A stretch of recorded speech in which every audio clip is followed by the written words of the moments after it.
Bonjour les amis, j'espère que vous allez bien. Je suis Pascal Trefingui, on est à Brasilia, au Brésil, à Cunzan, Dojoling. Voilà. Alors à la base, on avait un monastère bouddhiste qui est devenu un monastère bouddhiste et chrétien, et maintenant on héberge le gouvernement royal en exil. Voilà, vous aurez plus de nouvelles après le sacre de Monseigneur Henri V de la Croix. Vous savez que la Cour de cassation en 2007 en France a rappelé que la France était une royauté, que la que l'État était en réalité la société commerciale France République Présidence, créée par une bande de youpins qui l'ont immatriculée en 1984 aux États-Unis. En 1947, elle avait été immatriculée par un autre juif au registre des commerces et des sociétés français. Donc on nage en pleine illégalité. Ce que vous appelez l'armée nationale, c'est en réalité des mercenaires qui sont là pour faire des coups de poing à l'étranger, pour déposséder les peuples de leurs ressources. Quand comment se saisir des ressources du Congo, eh bien on envoie l'armée française, on crée un climat insurrectionnel, des coups d'État, on fait s'effondrer l'État et on utilise le Rwanda pour venir piller les ressources du Congo. C'est comme ça que par exemple eh bien des minerais rares comme le cobalt et bien d'autres sont ramassés par des enfants en situation d'esclavage, ils sont exportés et font les bénéfices des multinationales qui vous vendent des téléphones portables, des voitures, etc., dont vous n'avez absolument pas besoin. Si vous en aviez besoin, on n'aurait pas besoin d'en faire la publicité. Si on en fait la publicité, c'est que vous n'en avez pas besoin. Ça s'appelle créer des besoins artificiels.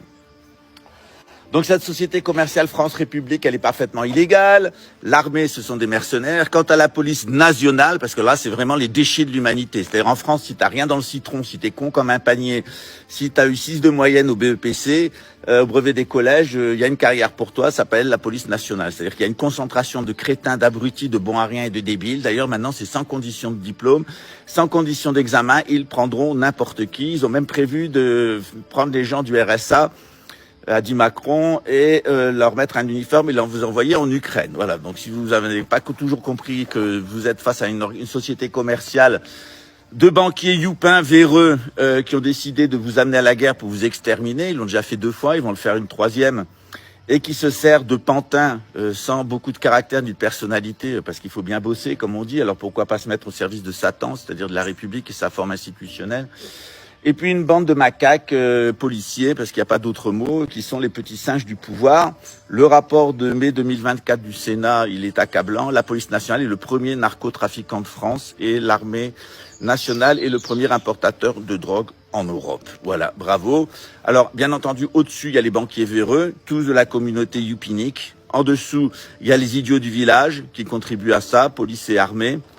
Et qui sont là pour eh bien vous donner une fausse vision avec les médias et alimenter et sécuriser le narcotrafic qui rapporte beaucoup d'argent et surtout qui permet de vous mettre sous contrôle. C'est-à-dire qu'on le voit aux États-Unis dans la campagne de la prohibition, dans l'entre-deux-guerres, quand on a interdit l'alcool sous prétexte de lutter contre l'alcoolisme. Il n'y a jamais eu autant d'alcooliques aux États-Unis. L'alcool n'a jamais été aussi cher, d'aussi mauvaise qualité.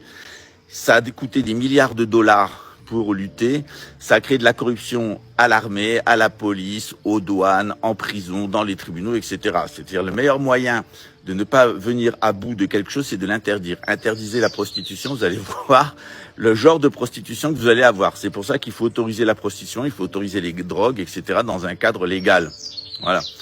Et que quand il y a un cadre légal, eh bien on l'applique, c'est-à-dire que les policiers qui sont des narcotrafiquants en France vont en prison, l'armée qui est un importateur va en prison et on confisque l'argent du narcotrafic, ce qui évite qu'il aille dans les banques et qui finance la corruption des hommes politiques qu'élisent les êtres soi-disant souverains. Voilà, vous êtes fait bananer les mecs et il vous reste qu'une solution pour continuer à aller bosser, c'est d'accepter de vous faire injecter à l'uranium et au mercure et quand ce n'est pas au SV40 et ensuite évidemment de vous gaver de neuroleptiques pour pouvoir tenir.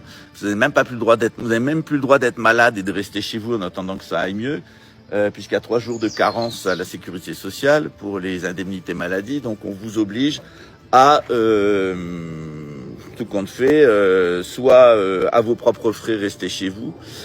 Soit, eh bien, vous avez vu que les indemnités, elles ont encore baissé, hein, c'est 140 fois le SMIC, c'est-à-dire que vous gagnez 8 000 € par mois, vous êtes en arrêt maladie, vous allez avoir 1,4 fois le SMIC. On se fout vraiment de la gueule des gens compte tenu des cotisations. Moi, j'ai été cadre supérieur, les cotisations que j'avais en France, elles étaient absolument hallucinantes, c'est-à-dire que quand je gagnais 6 500 € par mois, je coûtais 15 000 à mon employeur.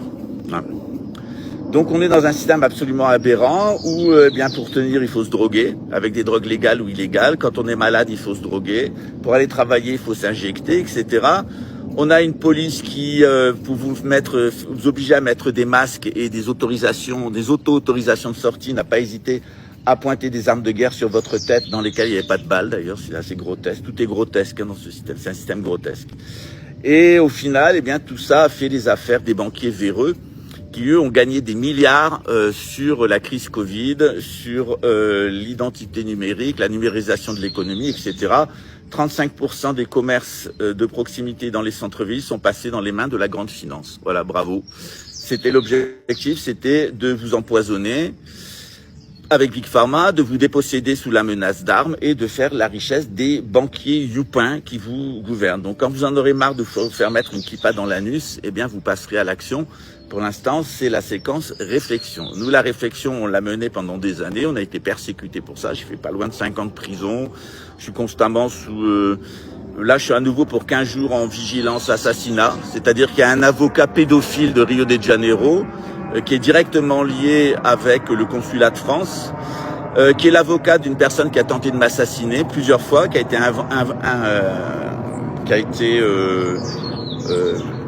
introduit chez moi par la Macronie. Son frère, c'est un des préfets de la Macronerie, proche de Bribit.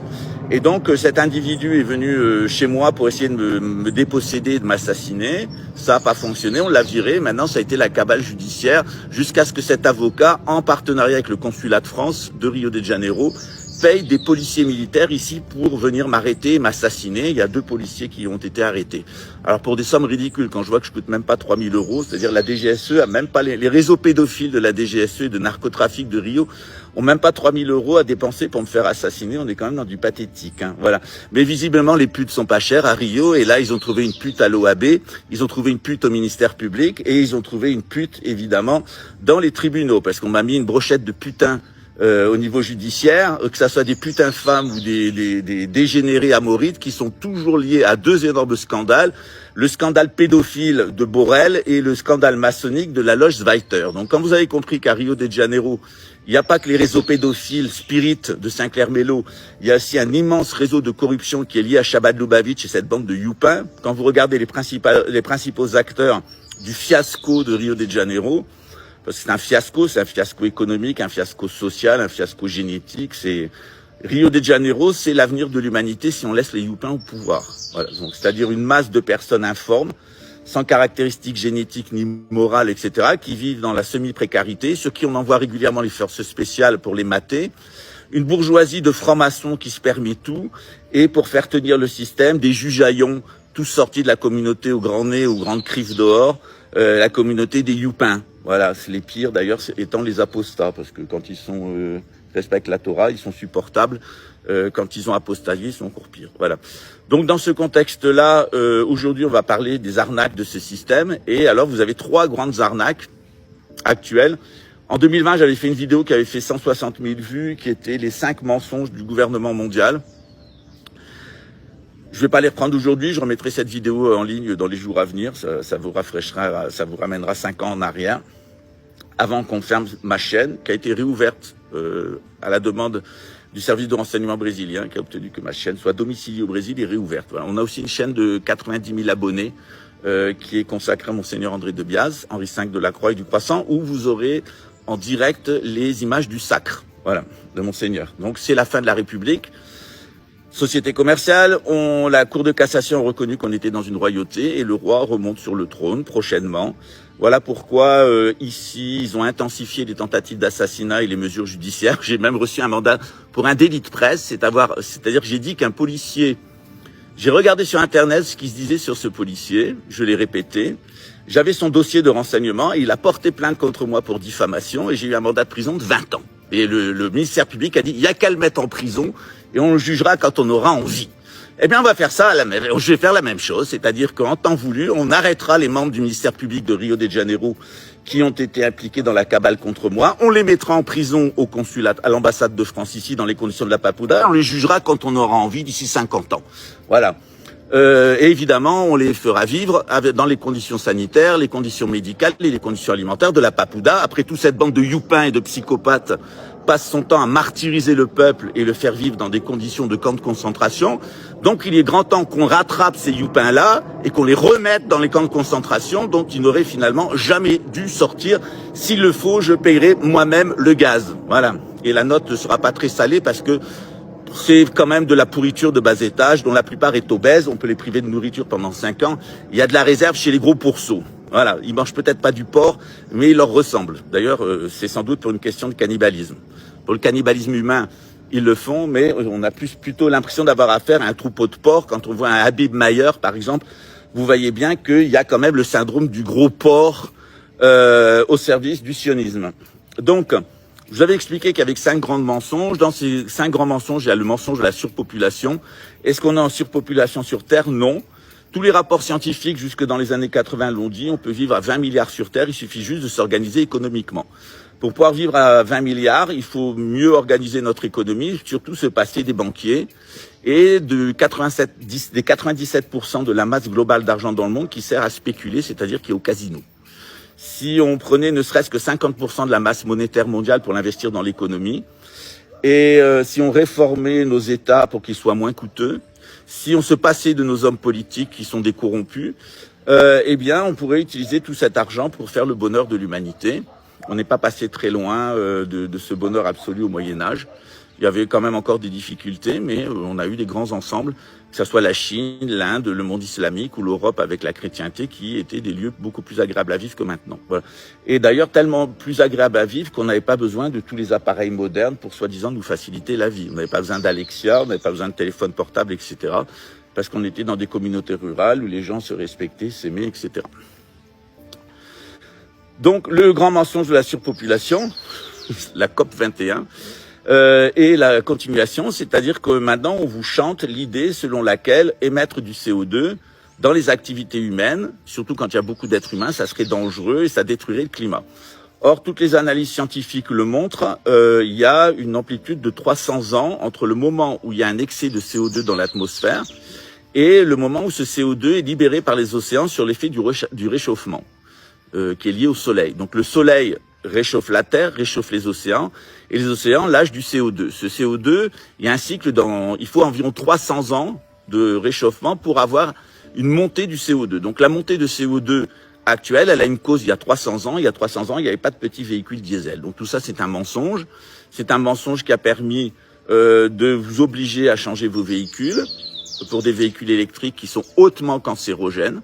Vous avez les émanations électromagnétiques à l'intérieur d'une voiture Tesla, par exemple, de Elon Musk, sont égales à la dose que vous prenez d'irradiation quand vous faites une image par résonance magnétique. Donc imaginez les femmes enceintes, les chauffeurs de taxi, les gens qui sont dans les voitures électriques. Ces véhicules-là ne sont absolument pas blindés. Ce sont des enceintes à micro-ondes où les gens vont attraper des cancers. C'est parfaitement su, c'est parfaitement fait. Et comme les gens sont idiots, ils vont dépenser 20 à 30 000 euros de plus pour acheter une voiture électrique. Il y a quelques mois, j'avais pas le choix, j'ai loué une Tesla, et qui avait 350 km d'autonomie, et la société de location de voitures m'a proposé un générateur d'électricité qui marchait à l'essence dans la malle au cas où je sois en rupture de batterie. C'est-à-dire qu'on est dans un monde de dingue. Voilà. Donc le deuxième mensonge, c'est le CO2. Et que l'augmentation du CO2 serait responsable du réchauffement climatique. Alors pour faire passer la pilule d'Al Gore, il y a eu Al Gore, Obama, etc. Et quand on regarde derrière, en fait, leur idée, c'était de vendre des droits à émettre du CO2. Et cette bourse de CO2, elle est évidemment en Israël. Voilà. Et les fonds sont en Suisse. Donc c'est une vaste arnaque. On a fait croire aux gens que avoir des activités humaines qui sont basées sur la production de gaz carbonique, ça a déréglé le climat. Et que, par conséquent, il fallait fiscaliser encore plus l'essence. Il fallait financer, souvent avec l'argent du contribuable et des dettes publiques, des changements de technologie pour une voiture électrique qui n'ont aucun avenir. C'est-à-dire que ici, on le voit sur le marché brésilien, une voiture électrique d'1 an, elle se vend 50% en dessous du prix, et d'ici 3 ans, elle se vendra 10% de son prix d'achat parce que la technologie va très vite. Il faut savoir qu'une voiture électrique, ça pollue 2,5 fois plus qu'une voiture. C'est un coût environnemental 2,5 fois supérieur à un petit véhicule diesel. Donc gardez vos diesels, ils seront utiles dans les années à venir. Ils veulent vous en priver parce que quand on fait péter une bombe à impulsion électromagnétique, ça fout toute l'électronique par terre et vos voitures ne fonctionneront plus. Donc dans la stratégie du chaos, il est important que vous ayez des véhicules électriques pour que vous n'ayez pas d'autonomie. Ce qu'ils veulent, c'est vous couper l'autonomie en réalité. Autonomie financière, autonomie